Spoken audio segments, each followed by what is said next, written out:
Hey everyone, SweetJohnnyCage here. Today I'm very excited to talk to you guys about Final Fantasy VII Remake. I was just recently at PAX West this past weekend, and I had an opportunity to play it, and starting right off the bat, it's great. This game is really, really good, at least the demo was, and it leaves me looking forward to the full retail release in March.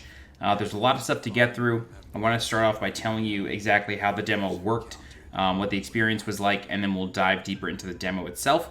And we'll discuss, the gameplay and stuff.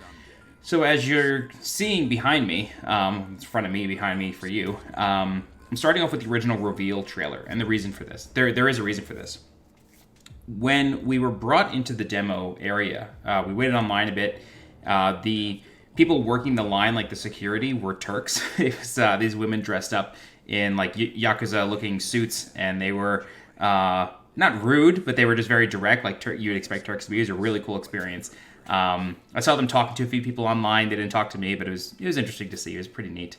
But the reason I bring up this video in particular is because when we were brought into the first room, we were shown an infomercial for the Shinra Electric Power Company. And I'm going to rewind here because there's something very specific that I want to show you. Maybe it's a little bit further back in this video.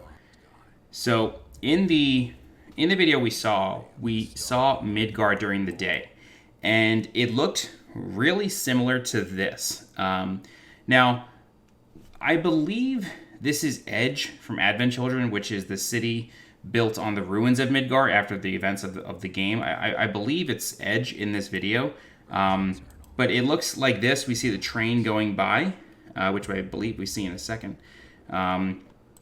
But yeah, so like it looked very much like that, and that got me really, really excited. So you see this infomercial, and it's sort of like something you would see in like Disney World, or maybe like back in the 50s. If you remember from Iron Man 2, when Tony Stark's father, Howard, is like recording a video talking about Stark Industries and like the world of the future, that sort of stuff. That's what the commercial was like. So you see kids playing in the street. You see trucks running on Mako energy. You see them maybe like exchanging fuel cells from truck to truck, sort of like loading them into the bed of a pickup truck. You see kids on their bike. It's clearly civilization above the slums on the plate.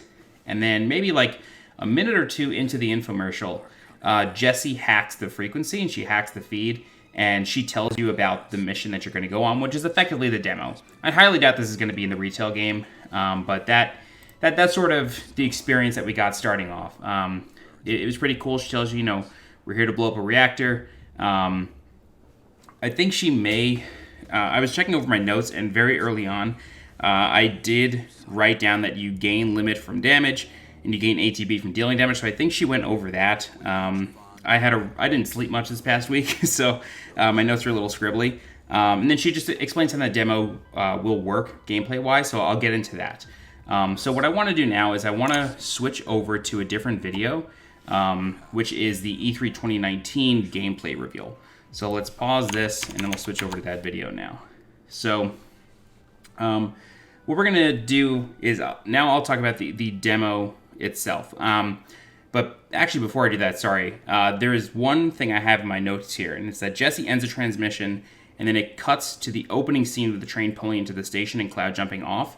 That is literally this, I believe it's right here. It's literally this scene right here. Right in that video that Jessie is hacking, it ends with this. So you see Cloud jumping off the train, but then it focuses on something right here that I'm going to show you. So in what we saw, this looked a lot closer to gameplay than this. I feel like this was very, very CG. The one we saw, it felt like it actually transitioned right into gameplay, but it did end with Cloud jumping off. But the thing I want to focus on is this right here.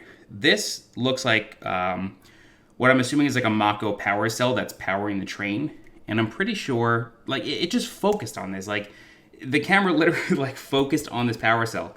So I have a feeling this is going to play a bigger part in the remake, and I'm assuming that we're going to get some sort of side quests of like, dismantle these trains, steal the power cells. Maybe we can sell the power cells on the black market or destroy them, or put them back into the earth somehow. But it was interesting to me that it like really focused on this. And in the infomercial, it focused on the power cells of like the trucks that were driving around, as well as the machinery to like they were building roads or something. I just thought it was interesting that it focused on this. But getting into the demo, it started. Let me skip around here. So we did not get this. We didn't get this at all. This is like, I'm assuming right after Cloud jumps off the train. We did not get this. Ours started way after this. The demo starts with Barrett, Jesse, and Cloud sort of like on a catwalk already inside the reactor. And there's like a door that's closed behind you. And it feels like that's where you came from. So Jesse says, okay, like I got to make some final preparations. You guys go ahead and plant the bomb. And then the demo starts. So you're already like well within the reactor.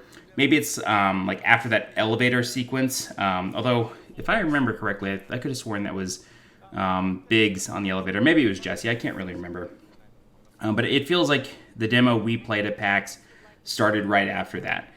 Now, before I dive too deep into the gameplay and the combat, I do want to say that the music is unbelievable. From the reactor theme to the battle theme to the boss theme, which were really the three main themes that were in that demo, it sounds just like you remember it. Final Fantasy VII was one of the first games, definitely the first Final Fantasy game to use like MIDI style music. And that's just a product of the time, right? But when you listen to orchestrations of Final Fantasy music, it has that like nostalgic feeling, like, yeah, this is exactly how I remember it, even though it clearly wasn't, Sort of like a Mandela effect of music. It's the same thing in the game. The themes are a bit more, I don't want to say diegetic, like they're not made of like environmental sounds, but there's no like hard cuts in the music. There's the reactor theme, and then when you see enemies, it goes right into the battle theme, and then as soon as you're done, it goes right back into the reactor theme. And there's no like loading. There's no even slowdown. Like you kill the last enemy, and then you immediately just like hook your sword back to your back, and then you just keep walking. Like it's super seamless. Your loot and XP just pop up on the right. There was no leveling in the demo, but we did get XP, we did get items. You did get what you would think you would get. So yeah, want to get that out of the way. Music is great, and there is no hard stops after combat. And even Final Fantasy 15 sort of had hard stops where they would do like their little poses and have a little bit of banter. But this was just like, nope, right, we're going. Like we're just gonna keep moving, and I like that a lot. So like I said, you start inside the reactor with Jesse and Barrett. So where you start playing feels like you're inside the reactor after that elevator. You only probably move around before the boss for like not even 10 minutes. And that was me taking my time. What was really interesting is that even inside the demo, there were treasure chests that just contain like an ether and a phoenix down. Although it said a tuft of phoenix down, which I like. I don't know why I like that better, but so you did get that, and then there are breakable boxes that contain what I believe were MP ups. They could have been HP ups, but it did like sort of restore your magic or your health. Like I can't remember which one. So the environments aren't necessarily destructible, but there are like boxes that you could break open, as well as treasure chests. So I was really glad to see that, especially coming from Final Fantasy 15. Where every treasure in the game is just a blinking light on the floor. I was always really disappointed by that. So I'm really, really glad that 7 has actual chests back in the game. Good stuff. So in the reactor, you had a few fights, maybe 3 or 4 before getting to the boss. The enemies that we found were First Ray, Grunt, Mono Drive, as well as the Guard Scorpion boss. The First Ray were turrets, and only Barrett could actually fight them. So you had to press up on the D-pad, switch over to Barrett, and then use his either auto attack by holding square or using his abilities, which you get from the ATB menu, or the tactical menu, I think it's called. And the way it works is using auto attacks, that's pressing square or just holding it.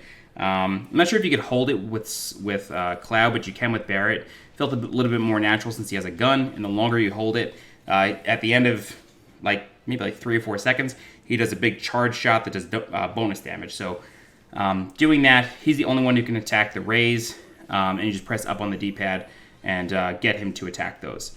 There is a targeting system, so you can just press in the right stick and just toggle along. Good stuff. The grunts looked exactly like they did in the original game, and Final Fantasy VII had a lot of like not weird enemies, but like they looked good in a polygonal form. You know what I mean? They look like polygons. It sort of made sense for the time, and they have not removed them from this game. Like all the enemies in the Sector 1 reactor are in this game, so it was awesome to see.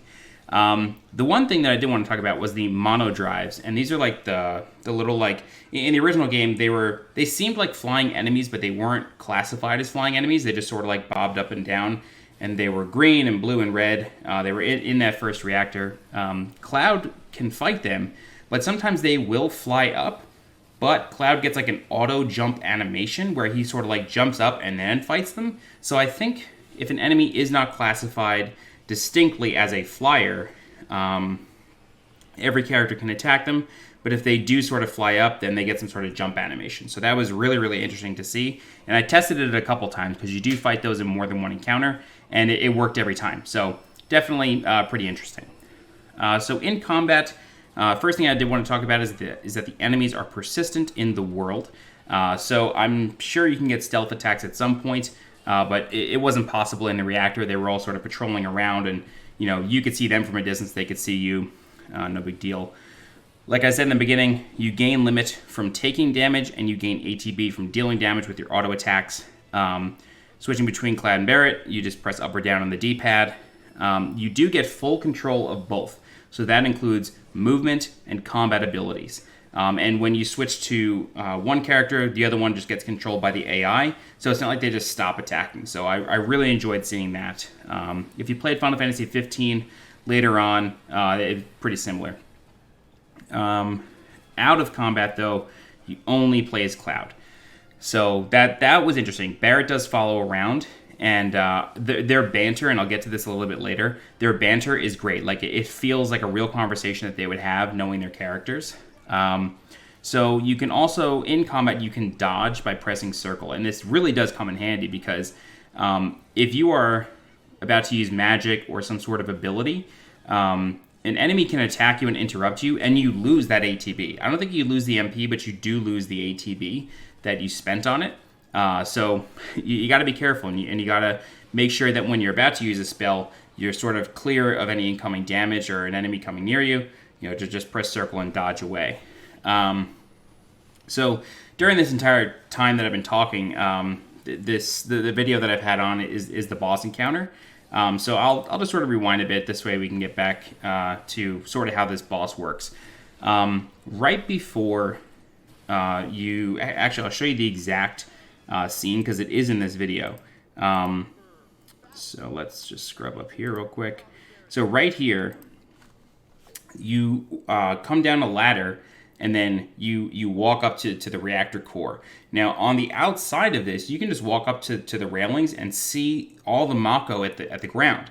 And I believe one of the characters, either Cloud or Barret, comments on smelling it. I may be imagining that. I could be completely making that up, but I'm like positive he says it. I could be wrong, but it's still just really cool to see. Like, the environment is fully fleshed out, and you are in a Mako reactor, and it's the lighting is green because of the reflection off the Mako, and you can see it outside of these guardrails. So something very interesting happens, and this isn't exactly covered in this gameplay demo. So let's move forward just a little bit. So I think they're actually going to talk for a second. Let's see where this ends. Okay, so right here, this is good. So something happens between Cloud walking up to that reactor core and this bomb scene. So Cloud and Barret have an exchange. Barret says, he hands Cloud the bomb and he says, "You do the honors." Cloud says, like, "Why me?" or something like that. Barret replies by saying, "I want to make sure you're the man Tifa said you were." And Cloud says, "I didn't claim to be that person." And then he grabs the bomb and puts it down. So, like, even though the dialogue is clearly changed, and it should be, right? We all know that, it was 22 years ago this game came out. The translation was rough, right? It was only done by a couple people. Tim Rogers over at Kotaku did a huge video series of just like the first disc of this game and how the translation was a little messed up. But it's great to see that the exchanges between those characters, between Cloud and Barrett in the beginning of the game, are still sort of true to what we experienced the first time around. There's tension. Barrett doesn't exactly believe Cloud is who Tifa claimed he was, and it also drives home that they had never met before this, right? Like, Tifa vouched for Cloud. This is Cloud's first mission with them. He never met them before this. So I like that was drilled into a little bit more here. But the really important thing I want to talk about is Barrett hands Cloud the bomb. Cloud places the bomb on the reactor, and just as he's about to set the bomb, he sort of freezes. And you hear like this sound like a high pitch, that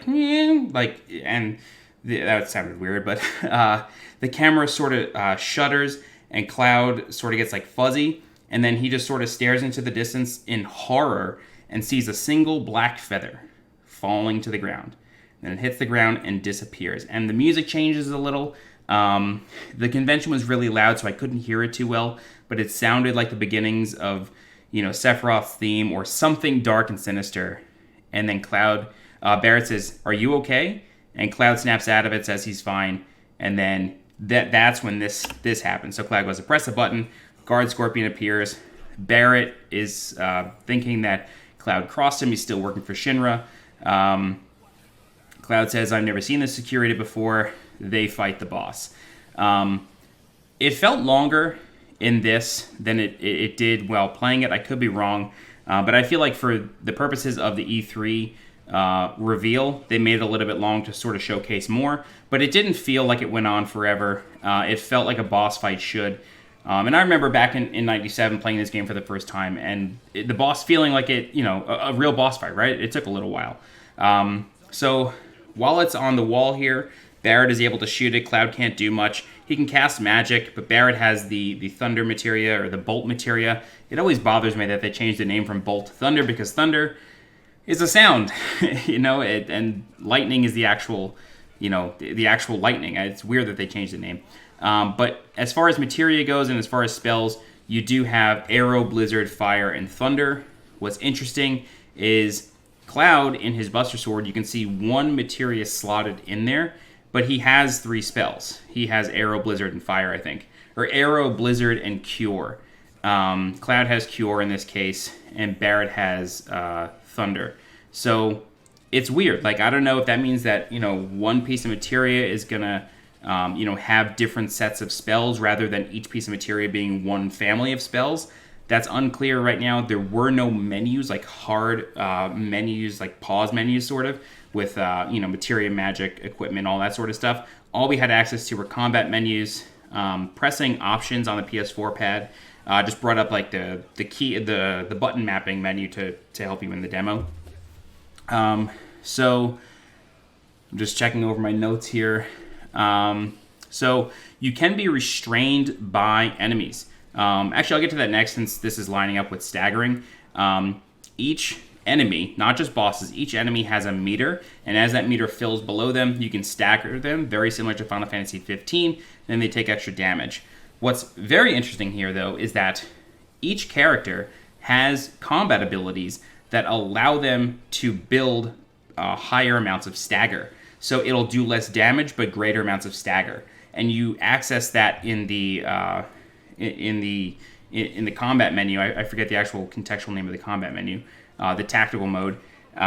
Each character has a different set of abilities. Each costs a certain amount of ATB. All the abilities in the demo only cost 1 ATB. Magic costs ATB plus MP. So you do have to be very careful. You really can't do much. You really can't do much in the strategy menu, or the whatever that's called, whatever that slowdown mode is called. You can't do much in there unless you have at least 1 stock of ATB. You can't even queue abilities without ATB. Everything just gets grayed out. So it's very important to note. So that was that. Just checking my notes. Bosses do have weak points. So this boss gets a shield eventually. And then what you have to do is run around the boss. So even though you're only controlling one character, just say one character is immobilized because you can get caught. You then have to deal damage to the boss in order to get the boss to release that character that he's holding. That did happen in this boss fight a couple times, actually. But there are weak points. So the weak point of this boss is actually behind it on the underside. So if one of your characters is being held or restrained by the boss, you just run around back with the other character, blast on the weak point for a bit, and then it eventually will let go. So I think that might be it as far as combat goes, especially with this boss. What's interesting here, though, is that you place the bomb, you don't actually start the countdown, but when this boss dies, it just goes nuts. The laser starts cutting a bunch of hoses, dealing a lot of damage. Things get set on fire. So it did end right after this little animation, this little cutscene. You don't actually escape the reactor in the demo. It just ends right here. And then it just says, thank you for playing. So that is the demo. So you just do 3 or 4 or 5 fights with some trash mobs, just regular enemies, and then you go to the Guard Scorpion boss fight. And right there, you see it fall into the Mako, and that's it.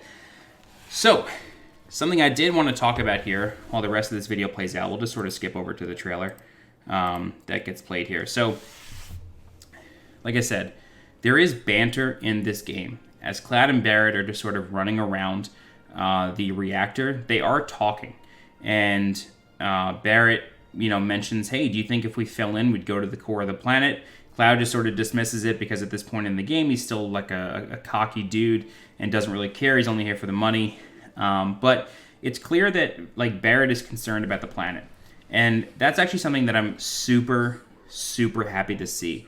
And when this was revealed at E3 2019 and I was doing stream coverage with Joe, I mentioned that it sounded like they were changing Barrett's personality and that he was just going to really lean into his American or his NA translation and the EU translation. So in the Japanese version of this game, Barrett is a bit more of a sensitive character. If you watch Tim Rogers' Kotaku like multi-part series on it, Barrett does have a different personality in the Japanese version. And in the American translation, he sounds more like Mr. T. If you read all this dialogue, it seems like they are moving back to the Japanese character. They're giving him a lot more complexity, making him a lot more concerned from the very start. And I'm really, really, really, really happy to see that. And I got that from just a couple lines of dialogue, right? Like, Barrett's just worried about this planet, and you can really understand where his hatred of Shinra comes from. So I'm excited to see. Unfortunately, we won't get this to the second game, but his exposition in Mount Coral Village, actually Mount Coral Prison, I think it is, when he goes on and on about Shinra coming to Coral and him advocating for the use of Mako energy and it just going wrong. So I was glad to see that. So there is banter as they're running around, and it is nice to see that Barrett's actually following you around in the world.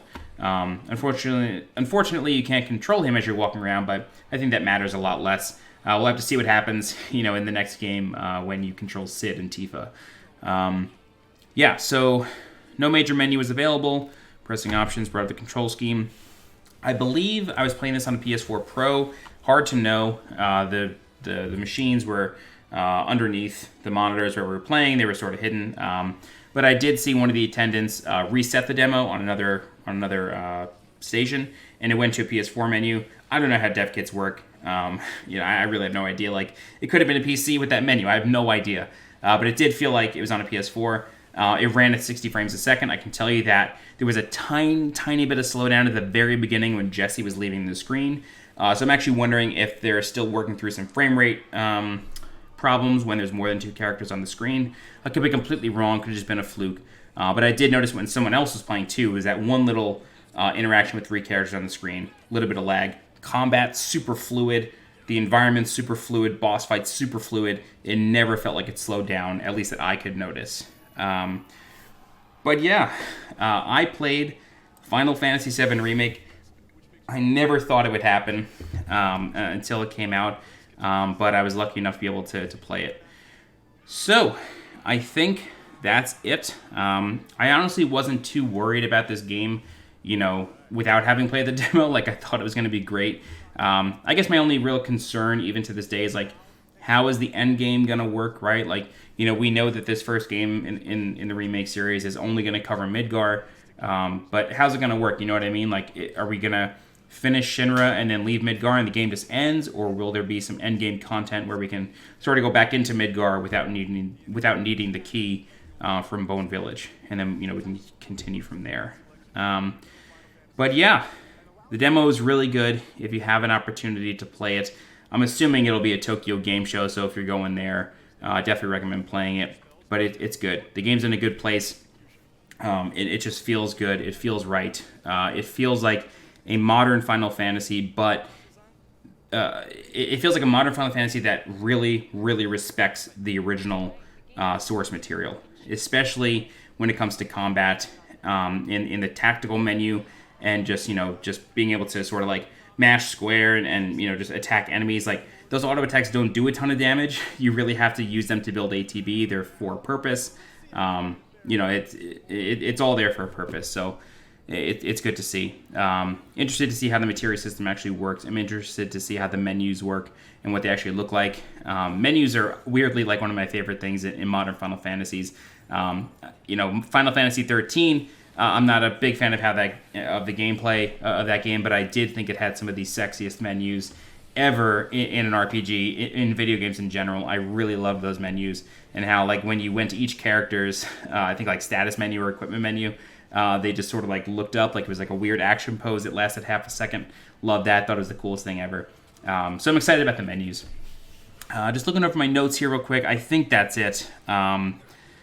Yeah, I'm just really excited about this game, man. I'm excited about Daytime Midgar. I'm excited to see how it looks, you know, on the plate. I'm excited to see what else we get in this game outside of, you know, Sector 5, 7, and, you know, the Shinra building, you know, Wall Market. Like, I'm excited to see how they are expanding this beyond, you know, the original source material in Midgar.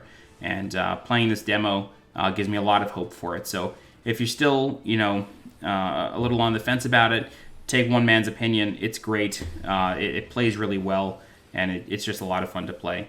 And it really feels like there's a lot of love that was put into this, and it's made with love, and it's made by people who really respect the source material. Yeah, I really can't like contain my excitement. It's just it feels really good, and I'm really glad to have been able to play it. But I think that's it.